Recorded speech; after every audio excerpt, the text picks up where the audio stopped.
Welcome back to the Time Rich Project podcast. I'm your host, Brett Trainer, and today we're talking about how to make money outside of corporate, specifically for you over the age of 45. Yes, Gen Xers, Boomers. I am in this category as well, and really want to help you think through how to gain momentum, right? Because when I left corporate, I tried to take the corporate light approach to making money outside of corporate, right? Which was consulting, then fractional, only looking for big deals. And I really complicated it for myself.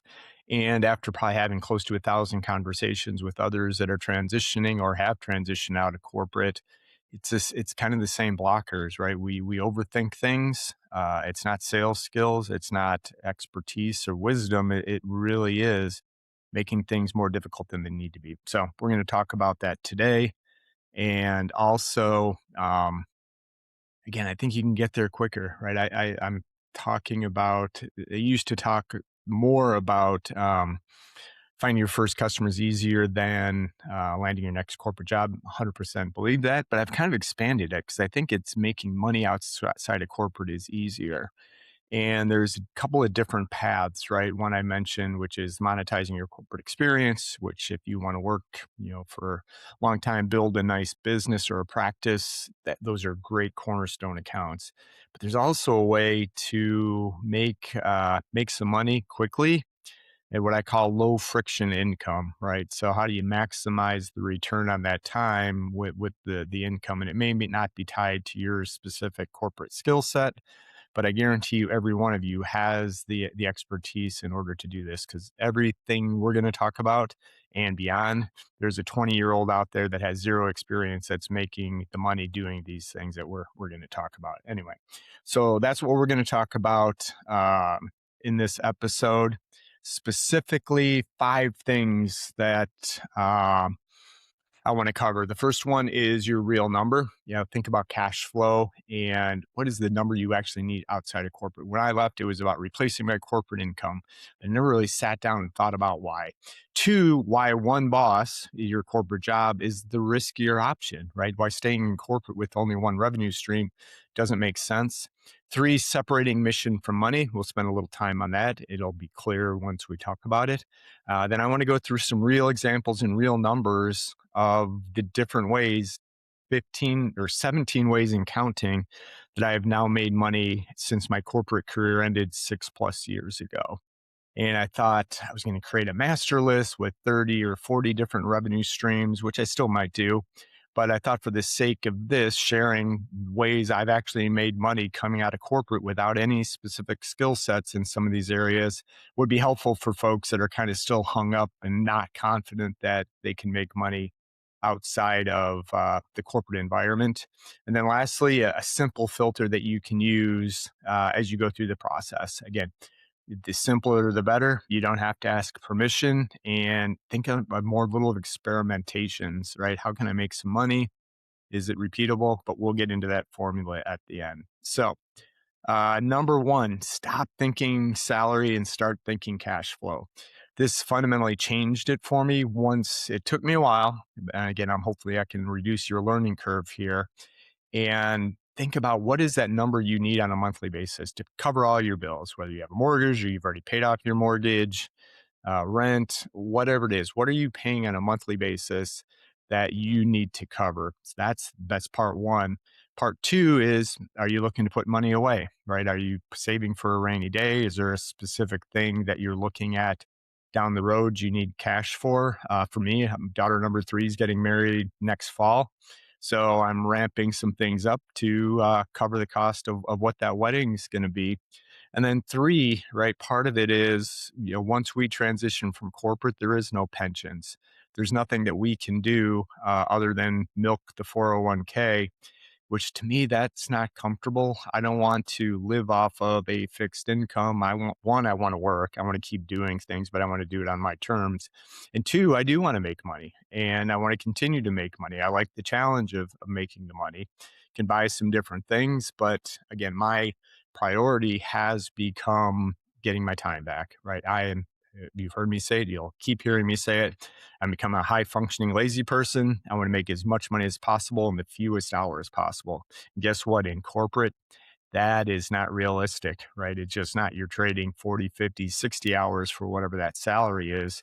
Man, I just don't want to give up those hours anymore. So start thinking about this as cash flow. And when you think about what is that number that you actually need, it's going to be a lot less than I think what you had while you were in corporate. I didn't really think about it. It was kind of rinse and repeat. I was getting the paycheck. I didn't need to think about it.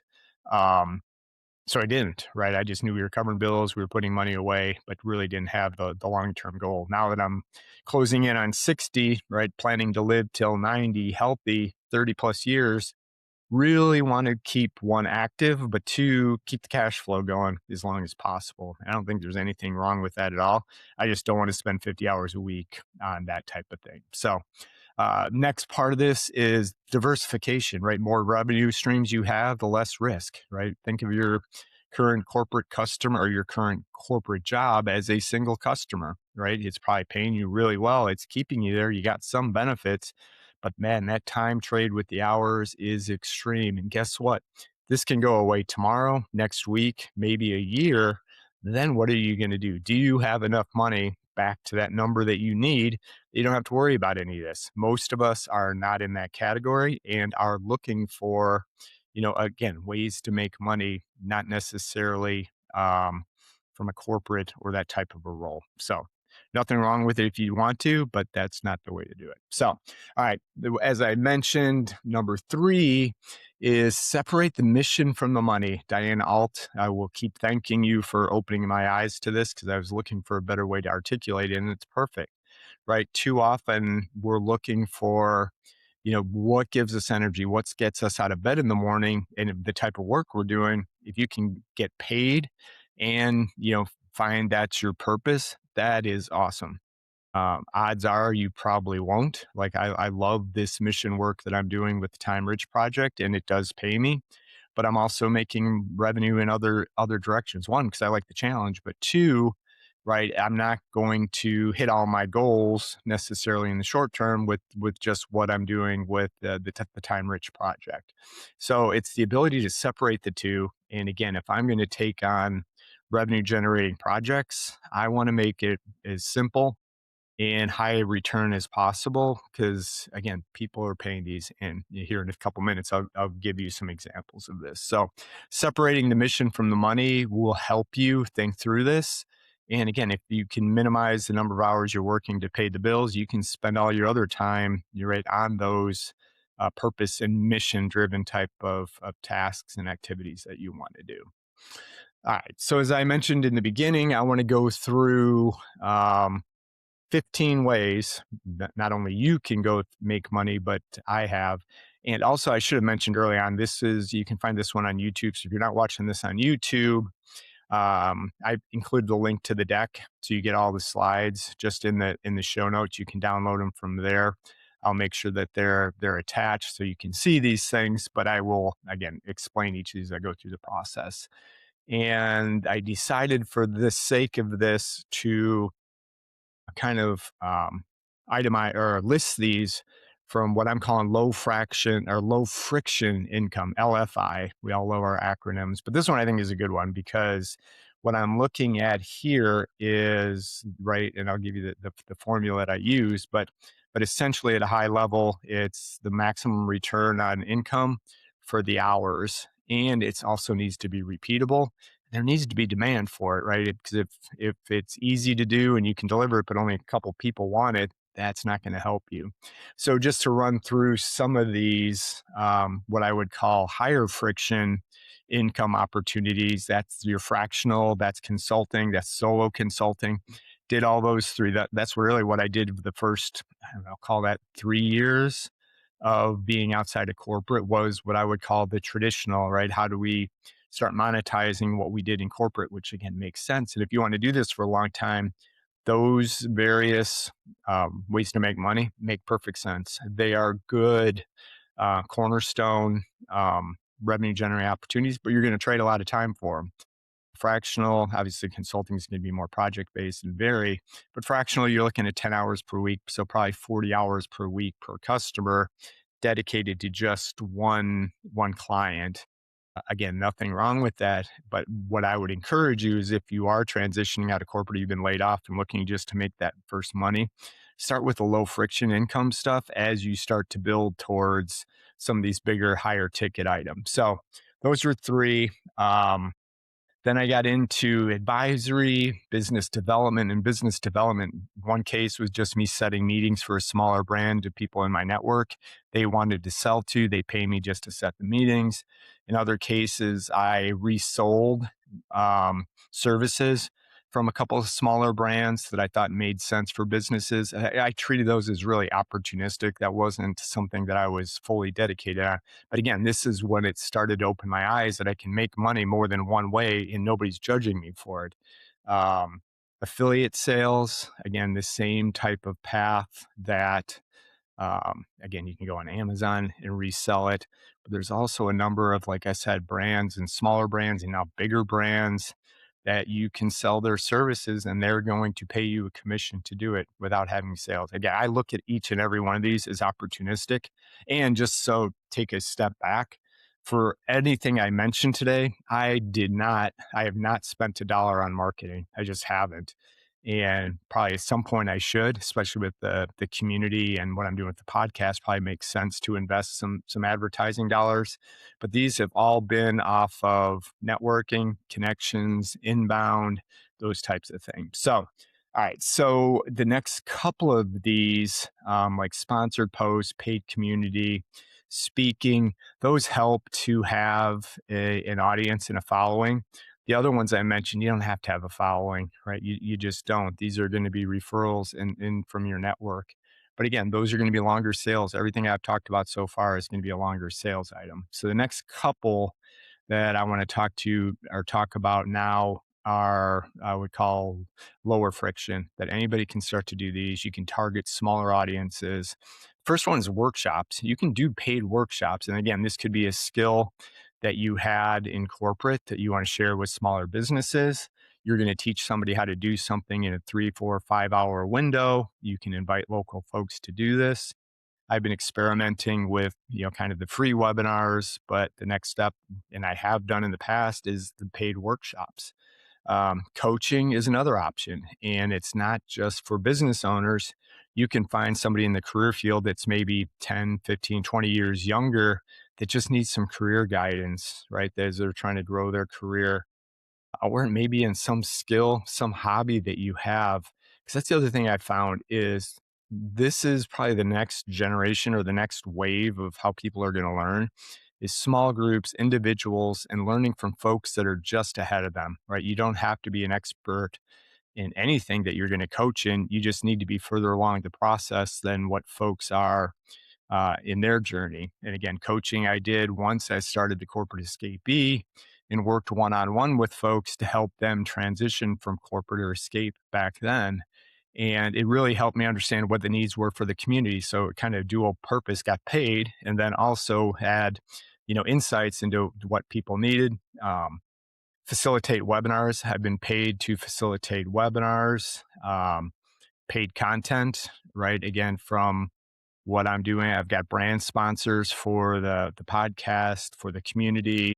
Um, so again, those come with an audience, but again, I had no skills to actually build an audience. And like I said, I've gone from 0 or 5 people on TikTok following me to almost 80,000 and started to figure out some different ways to do this. So anyway, my apologies. I'm kind of all over the board in the process of the different ways I've made money. One I do want to highlight, and we'll get into as probably my favorite way to just start to make some money outside of corporate is user generated content, UGC for short. And I know a bunch of you follow my friend Megan, who teaches a course for Gen Xers and Boomers on how to do UGC, what brands are looking for. But the high level of her messaging is big brands, small brands are looking to hear from real consumers, real customers, real people who are talking about their product, and they will pay you for these videos. And again, I think part of what you need to get over is the fact of recording yourself, right? It's not nearly as bad. I'm still uncomfortable looking at myself, hearing myself, listening to podcasts that I'm on, but I'm kind of numb to it now. So I'm comfortable, but it doesn't take that long to do it. But UGC pays you pretty good money if you can find a couple brands to do the content for.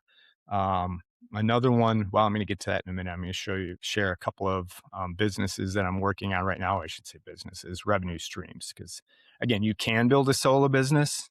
Wall Street Journal just had an article talking about the number of $1 million solo businesses now have tripled in the last 2 years, and the number of 10 million solo businesses has, I want to say, doubled. I'll have to, if I can link to the article, I will find it and put in the notes as well. But again, if you want to build a big business, now there's never been a better time to do this without employees. It doesn't have to be super complicated. But what I find from mostly from Gen Xers and boomers, they just want to fund their life, right? They want it as least complicated as possible. And what I'm trying to share with you in this episode is the various ways to do this. And I guess the one big takeaway I want you to take from this is, man, if there's a problem to be solved, focus on how simple, right? One sliver of it. The mistake I made when I exited was trying to solve all the problems of small businesses instead of just picking one simple one. And, again, something that's repeatable, that there's demand for. It's a need to solve problem, not a nice to solve problem. You can start making some pretty good money without a ton of effort, without having to, have the perfect business plan, et cetera, et cetera. So UGC deals. I also think AI for business owners. I'll give you some stats on this because it's another area you want to look in. And I'm not going to give you one specific way to do this. I want to give you an area that you can start to dig into, do a little bit of research, and then decide if that's the path that you want to go down.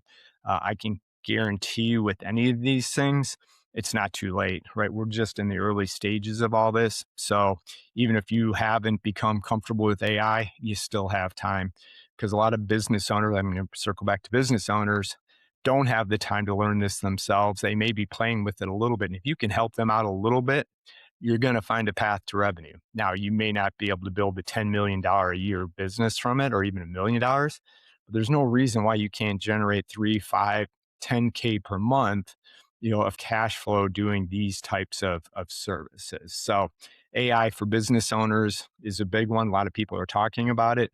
Not a lot of people are doing it yet. So you can get yourself in there, especially with the experience and wisdom of being a Gen Xer and those 20 years of experience. You can really, really help. So, all right. So those are the 15 ways that I have made money so far. I'm got 3 new businesses that I'm testing above and beyond what I'm doing with the community, building the community and the podcast, because again, I love the idea of being able to, one, this is some of the stuff we talk about in the community all the time, is ideation and collaboration.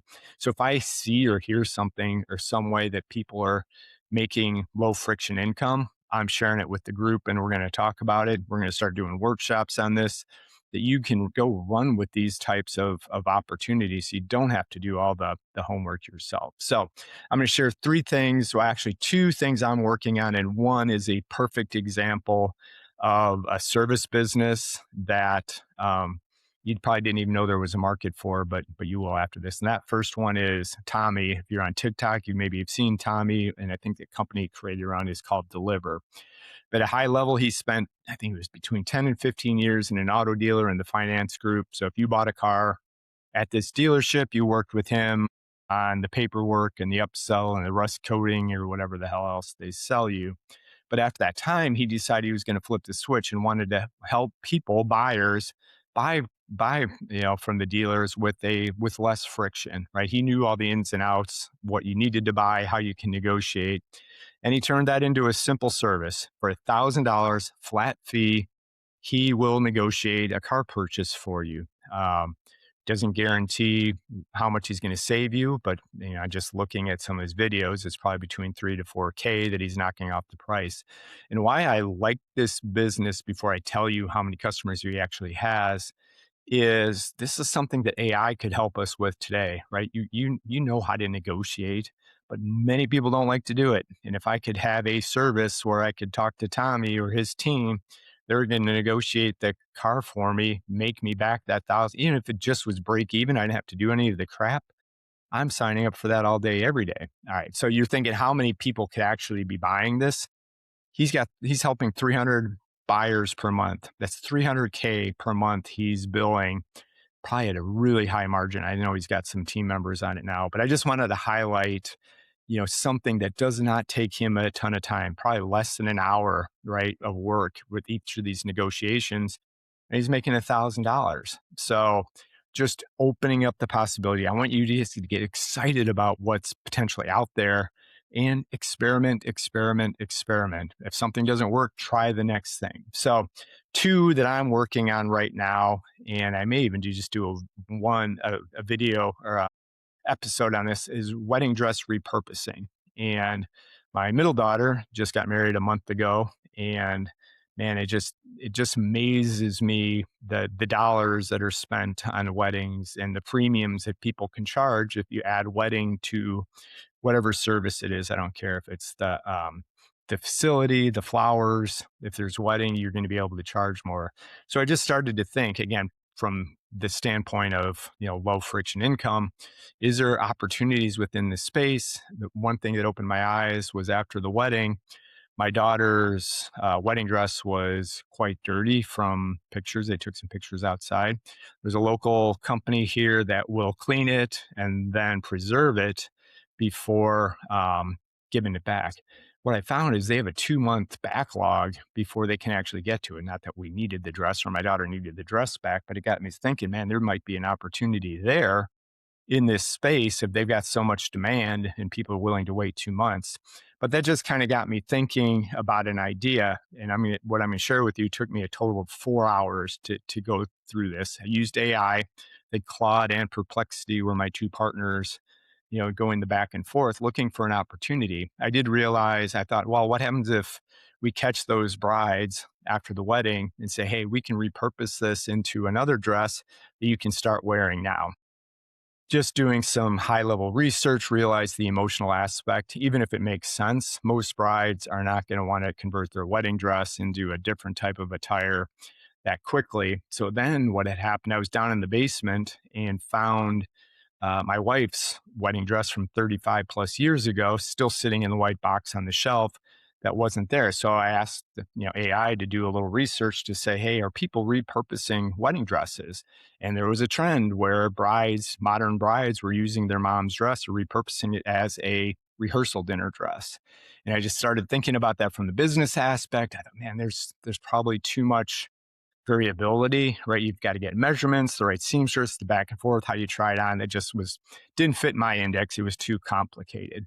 But then I started to think, one, I found a seamstress that actually creates robes from the mother's wedding dress, and then the bouquet and the flowers. There's different things that she can take from the older wedding dress and create for the bride. I'm like, oh, that's really interesting. Okay. That one's doable because it can be fixed, right? You don't have to have multiple sizes for it. You don't have to try it on. These things you can create. And then two, I found another trend where grandparents were using the old wedding dresses to create baptism or christening gowns, right, for babies. And so I started to think maybe that was an opportunity and did the research and found there's a ton of Gen Xers and boomers still with wedding dresses sitting on in their basements or in storage somewhere not being used. One other piece of research that I did was I reached out to our wedding planner to get her take on this, right? Is there a market for this? Are you seeing brides that are starting to do this? And interestingly, her mom and her daughter did this with a christening gown. So my wedding planner actually kind of gave me some real-time feedback to do that. So anyway, I created a website in less than 15 minutes using Claude to create it, bought a $10 domain name called Unveiled and Unboxed, and I'll put that in the show notes. You can take a look. Uploaded the pictures, negotiated a deal with the local seamstress, and basically I'm going to go test this thing. It took me 4 hours to get to an offer. And if I can generate, 1 or 2 sales per week, it could get me close to 5K per month. And if I put a little more effort into it, maybe go into social media, it opens it up. So anyway, the only point of that story is 2 years ago, that would have taken at least 6 weeks, if not longer, to even go test it, because trying to build a website would have taken money and time, and I don't have the skills to do that. One, I don't know shit about weddings. I don't know anything about building websites. I don't know anything about this market, but yet I've got a testable thing that I'm going out next week and starting to see if I can generate some revenue with it. So that example again is there for the taking. But again, there's no risk to me. It cost me $10 and 4 hours to put something together to test. Again, this is a little more than what I normally like to do, but I want to see if there's actually a market for this. So we'll see what happens. The last one I wanted to share, I just came across this. I am in the process of working with Amazon to get into their influencer program. The short of it basically is Amazon will pay you to create review videos of products that are sold on Amazon. And you don't have to be an influencer to be able to do this. They just need product video reviews of different products. And from at least from my initial research, it shows right for 8 to 10 hours or 4 to 5 hours per week. I guess that somebody's more experience. It's not uncommon to make 3 to 5K per month. Just doing reviews with products that you already have in the house, right? So it's not like you have to go buy these things. You could, but again, think about the low friction of this. If you get comfortable just talking about products you're already using, right? I could review this mic that I got from Amazon. I could also do the tripod, just about anything that you want. So again, the process to sign up with Amazon is I'm still in it, so I can't tell you that it's super easy, but I'm going to share the results once I get in, and I'm already doing videos every day anyway. So why not, extend that, right? So between UGC and the Amazon affiliate or the Amazon influencer program, I mean, there's 5 to 7K per month if you're just, efficient with creating the videos. Anyway, I wanted just to show you the possibility. I'm not encouraging you to head down that path. If you do, please do let me know. Um, and like I said, you can find that the website that I created for the wedding dress in there, in the show notes, or I even told you what it was. Unveiled and unboxed is what it is. So, all right. Lastly, I want to leave you is just a little bit of a filter to think through these things. I talked about the low friction income. Here's kind of the fourth criteria I look at. Pay, right? How much is it going to pay you? How much are you going to get per hour? Is there enough demand for this? Is this a problem that a lot of people are trying to solve? Because if it pays well and it doesn't take a lot of time, but there's only a couple people that need it, you're going to be working harder to get those deals. Three is the ease, right? How easy is this to do, and how long is it going to take you, right? Do you have to put in like a fractional engagement, which is 10 hours per week? Or is this something that's 1 or 2 hours? One, it could be an entry level offer that gets you into other deals, or you may just want to keep doing these entry level offers because they're easy to do, which leads me to number four, which is the repeatability of this. So pay, demand, ease, and repeatability, and just score. You can score each of those between 1 and 10 and add it up. And again, I think you're going to learn over time. But my biggest takeaway for you out of this is to experiment, see what works, see where the opportunities are. Again, if it doesn't work, you move on. The one caution I will have is don't chase too many shiny objects. I can get guilty of that at some point. But for the most part, I'm getting good at understanding the payoff, right? How big is the demand? How easy do I have access to the customers? Do I even need to find my own customers? Like in the case of Amazon, I don't. Right back to the wedding dresses, I'm going to use other people in that industry for referrals and pay them a fee to make introductions to it. So I mean, I could get into the social media, but I probably won't. But again, I'm going to test it, see what's there, and if it makes sense, then maybe I'll double down and put some more time into it. So anyway, I hope this was helpful. Again, if you listen to it, you can check out the presentation on YouTube, or you can find a link to the deck in the show notes. You can download it there. So remember, money is solvable. At the end of the day, we as Gen Xers are trying to optimize on time, right? Time controls everything, but money is that vehicle or one of the vehicles to help you get more time. The idea is stop trading so much time for the money and get to where you need. So, anyway, as always, I appreciate everybody listening. If you do like this, please do subscribe, and I will catch you the next episode. Thanks.